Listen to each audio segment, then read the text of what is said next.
Hello, everyone. Welcome to Calling Glass. Welcome to the club. Welcome to the pod. My name is Alvaro, as always. And today in the podcast, we are talking about the upcoming Game 7 in between Denver and OKC, about Minnesota, and about the Eastern Conference Finals in between New York Knicks and Indiana Pacers. Let's see it.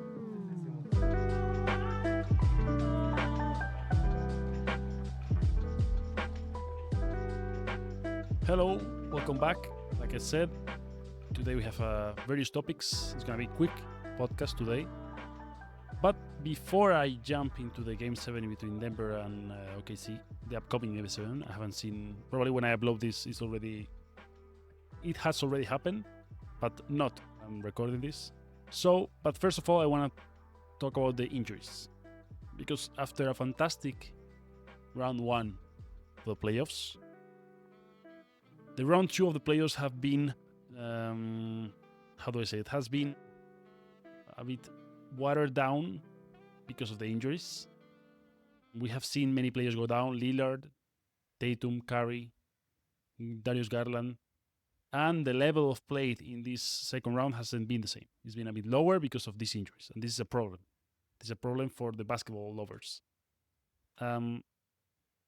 It has turned these playoffs into whoever doesn't get injured wins. And it happened the same last year. There was a lot of injuries, and it's happening like that, and nobody likes this.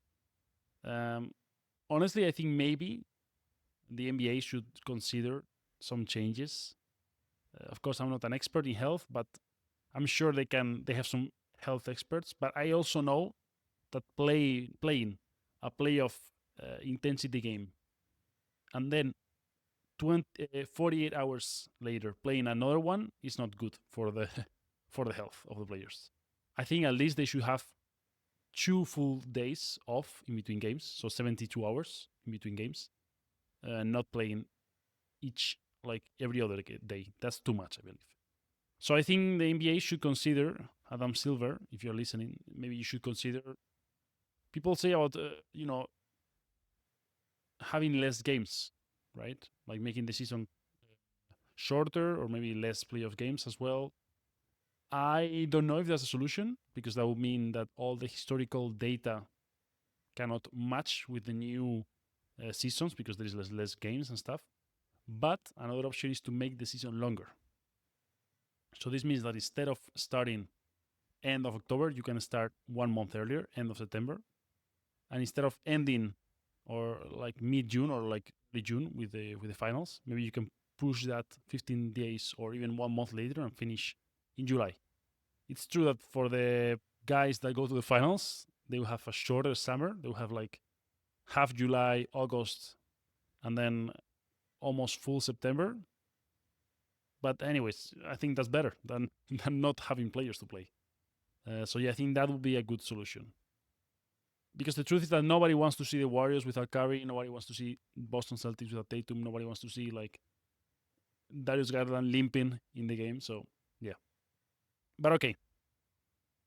We move on to the upcoming, for me, because I haven't watched it, game in between Game 7 in between Denver Nuggets and Oklahoma City Thunder. First thing I want to say, also talking about injuries, Aaron Gordon, hamstring injury, like Curry. Apparently he will play. I think he probably, or Denver are saying that he will play just to not give away match to Oklahoma, but I think probably he will play probably it will be like 5-10 minutes, but just not to give away that he's not playing to Oklahoma. But yeah. I want to start with these 2 teams with a critique to Denver, about Denver offense in particular, because I feel like even though they play very well and they tend to find an open man, I think they play without enough intentionality in offense. What do I mean by this? I have compared in the past already Denver with Golden State Warriors, but I will do it again. Warriors have 1 shooter, and they don't shoot when the rest are open. They make plays, and they move without the ball, and they make screens without the ball, like indirect screens to leave Curry open. Denver, on the other hand, they play magnificent. They move the ball well. Jokic is in the post. He kicks out to the open man. The open man, the problem is that sometimes it's Christian Brown. Of course, they don't leave the best shooter open. They don't leave Jamal Murray Michael Porter Jr. open. But I think Denver should be a bit more, like I said, intentional. And if Christian Brown is open, or Aaron Gordon, or Peyton Watson is open, they should actually probably screen, like do an indirect screen to Jamal Murray or to Michael Porter Jr. so they are open for shooting. And I have seen many times, even though Christian Brown is shooting pretty good, I have seen many times him open, and next to him is Jamal Murray also open, and he shoots the three. And honestly, I don't get it. Like, you have a great shooter next to you, pass him the ball, or screen for him so he's open instead of you. But yeah, that's just a point that I see, that I feel like there is a lack. Like, I feel like the plays start very well, but the end of the play could be a bit better for Denver Nuggets. And talking about this shooting, I actually feel like Game 7 is going to be decided by the secondary players and if they can make shots. The truth is that Oklahoma has won when their secondary players have made shots, when Dort has made threes, they won. When Caruso made threes, they won. When Isaiah Joe, when Aaron Wiggins. When these guys have a good game and they knock down important threes, they won. And the other thing happened with Denver, the same. When Michael Porter Jr. made shots, they won. When Aaron Gordon was making threes, they won, etc. So I think that's going to be the key for this Game 7. Whoever's secondary can make shots, they might take the win. From OKC side, Shea is impressive. There is times that it looks like he cannot miss from the mid-range especially, but I also feel like the referees are giving him too many fouls. I think it's getting to a point that every contact is a foul towards him. And it's true that he does well, but he also looks for the contact a lot. So of course he's going to find contact if he's the one bumping into the defender and then elevating. And I think it's a bit too much, in my opinion, the fouls that they whistle to. Same a bit like it happens with Brunson, in my opinion. They need to... Another thing that NBA should think is this, like, there are not really that many fouls that they... it's not always a foul in Shea. So, okay, I'm going quick with this one. I think my prediction is that Denver will overcome Aaron Gordon's injury and they will win this Game 7. I think they have been actually the better team in the Game 5 and Game 6. In Game 5, it's true that they lost because they couldn't convert shots in the last quarter. Game 6, they dominated Game 5. And Game 6, the same, they dominated and they converted shots in the last stretch and they won.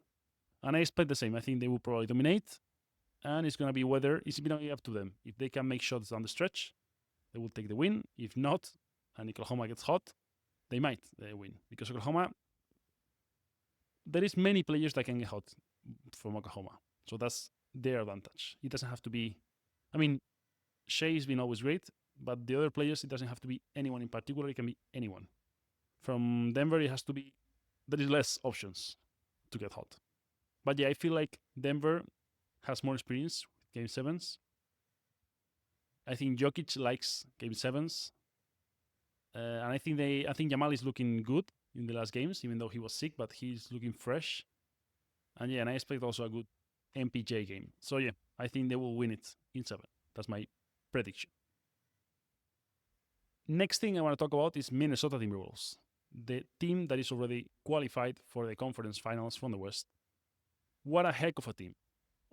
I feel like these Minnesota are perfect for the playoffs. They are big, they are strong, they're athletic, they can play tough defense, and they have two dudes that when nothing else works in offense, they can generate their own shots, which is Julius Randle and Anthony Edwards. And this is key for the playoffs because sometimes, it's better to play collectively, but sometimes defenses they know very well how you play. So sometimes it comes down to, can you create for yourself or for others? And these guys have been doing it against the Warriors. Randle is playing impressive. This guy is not the same. It's a complete different Julius Randle than the Randle that I saw in Knicks.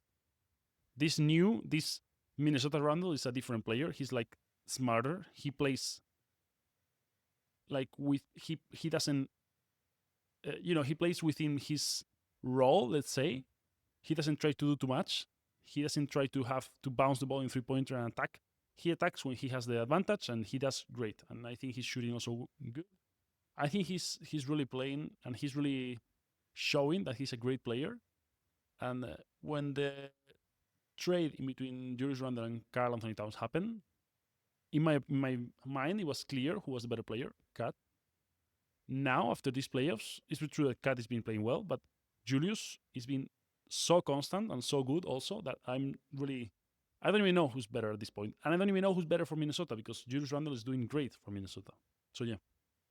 Also, talking about Minnesota, their coach, Chris Finch, I thought, I never thought much of Chris Finch. I thought Minnesota's success was mainly due to Anthony Edwards and their team and the players. But the truth is that they have been twice in a row in the conference finals. They are a young team, and the coach has said some phrases that are actually good. And I think he's doing more than what I thought. And I actually believe he's kind of a good coach. So kudos to him. Because at the end, he has young players and with a lot of, Anthony Edwards is out of the court. He's not the easiest probably player to handle, but he seems to be on the court. He seems to be focused and on basketball and on running the right place. So I think that's probably a good coaching that he's having by Chris Finch.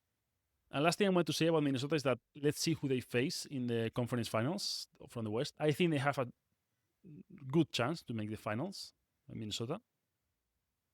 I think they probably, in my opinion, it will be a better matchup for them. OKC, actually, more than Denver. I think Oklahoma is a similar build than them. They are like a athletic, quick, young team. Oklahoma is more, in my opinion, more offense-oriented, even though they have been one of the best defenses. But I feel like tools or talent-wise, I feel like Oklahoma is better offensively and Minnesota is better defensively. But they have the tools to match up well. So I think Minnesota will play better against Oklahoma. Against Denver, I see that it's going to be tough to beat them twice, like they did last year. I think Denver is not going to go down the same way, probably twice in a row. So that's why I think for Minnesota it's better to play OKC. But let's see. Okay. Now we move on to the East. I'm going to do a preview of the Indiana Pacers versus New York Knicks Eastern Conference Finals. So New York, they have finished the season third in the East with a record of 51 wins and 31 losses. Indiana, 50 wins and 32 losses, fourth in the East. So there's the Knicks have the advantage in the series. They will start playing in the Madison Square Garden first. Offensive rating, Knicks, 5th team from the NBA in the regular season. Indiana, 9th. Defensive rating, Knicks 14th, Indiana 13th. Net rating, Knicks 8th, Indiana 12th out of the 30 teams. True shooting, both are shooting at the same rate, same efficiency from 3 field goals attempts and free throws, 59% for both of them. Now, 3-point attempts per field goal attempts, so how many threes they shoot each team. Knicks are the second team that shoots the least threes. Only 38% of their shots are from 3-point line. For Indiana, they are not shooting that many either. They are shooting 40%, so 2% more than the Knicks, and they are like the 21st team of the league doing that. What is the most interesting, actually, stat in between those teams is the pace. The New York Knicks are the 4th slowest team in the whole NBA during the regular season. And we have seen that in the playoffs. They are I will talk about that, but they play slow in general and they play a lot of iso ball. And on the other hand, Indiana are the 7th quickest team in the NBA. So Indiana, 7th quickest, New York Knicks, 4th slowest. That's going to be a contrast of styles. In the head-to-head, they have played 3 times against each other with 2 wins for New York and 1 for Indiana. New York has won by an average of 9 points. So when they face each other, New York Knicks 124 points, 115 points for Indiana. Indiana has shot very poorly against the Knicks, only 31% from 3. On the other hand, New York has shot 37% from 3 against them. Now, a bit of context and, I will say that we have, in one hand, we have a very fast team. In the other hand, we have a very slow team. Like I said, very ISO team in one side, very collective team in the other side. Scoring, ISO, short, bulky point guard in one side. Passing, transition, long, lanky point guard in the other side. Branson, Halliburton. Though it doesn't matter because they're not going to guard each other, but they are like completely opposite as point guards. I feel like the starting five of the Knicks is better. I mean, I think they have probably the best starting five in the league, or with the Celtics. But Indiana has a much better and longer bench. I think that if Indiana can establish their game style of quicker game, faster pace, Knicks might suffer, especially because they don't rotate much. So playing 40 minutes at a fast pace is not the same as playing 40 minutes at a slower pace. So I think the starters from the Knicks could struggle from that. I also see another interesting matchup, is the shooting bigs. They have in one side Miles Turner against Karl-Anthony Towns, one of the best bigs three-pointer shooters, three-point shooters. But I think Karl-Anthony Towns is obviously better, and I think Indiana can struggle guarding him, because I don't know if Miles Turner is the perfect matchup for him. Let's go with the prediction. To be honest, I don't even know what to think of the Knicks, because when I did the bracket, I thought they will win to Detroit and they will lose against Celtics. Then when I was seeing the first two games against Detroit, I said I'm gonna change my mind. I think they actually might lose against Detroit, because the truth is that Detroit was dominating the game and the Knicks were coming from behind and winning the last quarter. But that's what they have been doing the whole postseason. They did the same to the Celtics and they still won the series. They have been not dominating the games. They have just been dominating the last quarter, and Branson has been amazing in the last quarters. So I don't even know what to think anymore. I also think Indiana has been great in the last quarters. I think Halliburton has been also the closer for them. So it's a good matchup in that sense. Both are good at closing games. My prediction is that Indiana wins this in 6. Why? I'm not even sure. I think they arrive a bit fresher. They have been able to close the games quicker, the series quicker, and using less minutes their stars, which I think this matters probably after the 2 series of playoffs. So, and they have been playing very well, Indiana. And even though the Knicks have been proving me wrong, maybe they prove me wrong. They might have to prove me wrong again. But I'm gonna go with Indiana in this one, and I think they win in 6 games. And last thing I want to mention in this short podcast, and it has to do with me apologizing to the great and the magnificent Nico Harrison, because I didn't know his vision. I didn't see it. Now everything makes sense. All the dots connect. All the pieces fall in the Tetris. Everything is great. I see it now, Nico. I apologize. This is great management. But no, ending with the jokes. Let's see what happens with this first. Let's see what he does with Cooper Flag, because he's probably going to be the number 1 pick. I feel like Nico Harrison has more pressure now. I feel like he's in a lose-lose situation, because in one side, he probably doesn't feel like he can trade Cooper Flag now, because he saw what happened with Luka. So probably he's like, maybe we should keep the franchise player, and if I trade him again, they're going to be like, what are you doing? 2 franchise players in a row that you are just throwing away. But on the other hand, his plan all along was to compete now, so it doesn't make sense to keep Cooper Flag. So I feel like it's a lose-lose situation for him. Let's see what happens. Let's see. It's gonna be. I don't want to lose the next episode of this telenovela. So yeah, that's all for today. I hope you enjoy it. I hope you're watching the playoffs. I hope you subscribe and give a like and comment if you want to comment something. And I hope to see you next time in the next podcast. That's all for today. See you. Bye bye.